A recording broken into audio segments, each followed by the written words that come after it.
कोल्हापूर महापालिकेच्या घरफाळा विभागानं घरफाळ्याची वसुली वाढवण्यासाठी तत्काळ कार्यवाही करावी अशा सूचना आयुक्त डॉक्टर राजेंद्र भारुड यांनी दिल्या।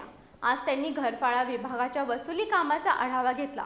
थकीत राहिलेल्या व्यावसायिक मिळकती सील करण्याचे निर्देशही त्यांनी यावेळी दिले। कोल्हापूर महापालिकेच्या घरफाळा विभागानं चालू आर्थिक वर्षातील वसुलीचं उद्दिष्ट पूर्ण करण्यासाठी तत्काळ वसुली वाढवण्याच्या सूचना आयुक्त डॉक्टर राजेंद्र भारुड यांनी दिल्या। घरफाळा विभागाच्या वसुली कामकाजाचा आढावा घेण्यासाठी आज आयुक्त कार्यालयात बैठक आयोजित करण्यात आली होती। यावेळी त्यांनी विविध निर्देश दिले। कर निर्धारक आणि संग्राहक सुधारक चल्लावाड यांनी स्लाइड शोद्वारे घरफाळा विभागाची माहिती सुरुवातीला दिली। यामध्ये चालू मागणीवरील 6% सवलत योजनेतून आज अखेर 9 कोटी रुपयांची वसुली झाली असून 30 जुलै 2026 अखेर 30 कोटी रुपयांची वसुली करण्याचं उद्दिष्ट असल्याचं त्यांनी सांगितलं। यावेळी आयुक्त डॉक्टर राजेंद्र भारुड यांनी घरफाळा विभागातील चांगलं काम करणाऱ्या कर्मचाऱ्यांचा सत्कार करण्याच्या सूचना दिल्या। कमी वसुली करणाऱ्या कर्मचाऱ्यांचा स्वतः आढावा घेणार असल्याचं त्यांनी सांगितलं। प्रत्येक कर्मचाऱ्यांना वसुली वाढीसाठी प्रयत्न करावेत, नवीन मिळकतींचा शोध घेऊन उत्पन्न वाढवावं, तसेच 6% सवलतीचा जास्तीत जास्त लाभ नागरिकांनी घ्यावा, यासाठी व्यापक जनजागृती करावी असे निर्देश त्यांनी दिले।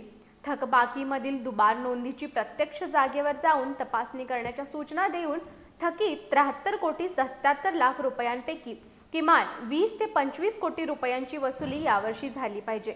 न्याय प्रविष्ट प्रकरण, शासकीय थकबाकी तसेच मोबाईल टॉवर थकबाकीबाबत अधीक्षक, कर निर्धारक आणि संग्राहक तसेच सहाय्यक आयुक्तांनी तत्काळ पाठपुरावा करावा अशा सूचनाही त्यांनी दिल्या। ज्या शासकीय इमारतींना अद्याप घरफाळा आकारलेला नाही अशा सर्व मिळकतींना कर आकारणी करावी। मोठ्या शासकीय आणि व्यावसायिक थकबाकीदारांची टॉप 10 यादी तयार करून वसुलीसाठी विशेष मोहीम राबवण्याच्या सूचना त्यांनी दिल्या। नव्याने शोधलेल्या 6000 मिळकतींना अंतिम 7 दिवसांची नोटीस देऊन कर आकारणी करण्याचे आदेशही त्यांनी दिले। सहाय्यक आयुक्तांनी वेळोवेळी विभागीय कार्यालय स्तरावर वसुलीबाबत बैठका घ्याव्यात, तसंच थकीत व्यावसायिक मिळकती सील करण्याच्या कार्यवाही करावी असे निर्देशही आयुक्तांनी दिले। यावेळी सहाय्यक आयुक्त स्वाती दुधाणे, उज्ज्वला शिंदे, जयंत जावडेकर, विजय पाटील, कर निर्धारक आणि संग्राहक सुधाकर चल्लावाड, अधीक्षक अशोक यादव, दत्तप्रसाद माजगावकर, अर्चना प्रभावळे तसेच वसुली लिपिक उपस्थित होते।